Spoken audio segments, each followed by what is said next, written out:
Bonjour à tous. Bonjour à tous. Alors, moi, je m'appelle Adèle Joyeux et je vais vous parler de dynamique des étendues d'eau et de pergélisol. Alors, à Cambridge Bay, les populations locales, du fait de leur mode de vie traditionnel, sont fortement dépendantes des ressources en eau et le réseau hydrologique est intimement lié au pergélisol. Non. Donc, le pergélisol, c'est le sol qui est à une température inférieure à 0 pendant au moins 2 ans. Et il est intimement lié au réseau hydrologique à travers ce cycle de rétroaction.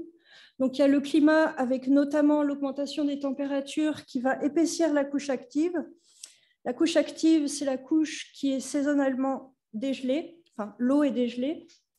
Quand elle va s'approfondir, ça va augmenter la circulation de l'eau. Cette eau, elle va faire fondre la glace en excès. Donc, la glace en excès, c'est le pourcentage volumique d'eau surnageante dans un échantillon de pergélisol. Et quand cette glace va fondre, ça va créer des dépressions. Ces dépressions vont se remplir d'eau et c'est le thermokarst.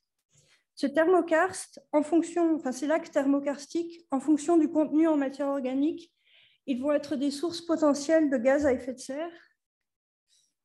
Et donc, sur mon poster, j'ai choisi de confronter ces trois informations clés qui sont la matière organique, la glace en excès et la profondeur de la couche active, confronté avec des informations du Global Surface Water Database qui vont montrer un peu les dynamiques des étendues d'eau. Ça a été calculé avec Google Earth Engine. Et donc, l'idée, c'est de comparer le site de Cambridge Bay avec 6 autres sites qui montrent la diversité du pergélisol canadien. Et notre hypothèse de départ, c'était que Cambridge Bay serait un site très stable. Et spoiler alert, il y a un plot twist et je vous donne rendez-vous au poster numéro 10 pour en savoir plus. Merci.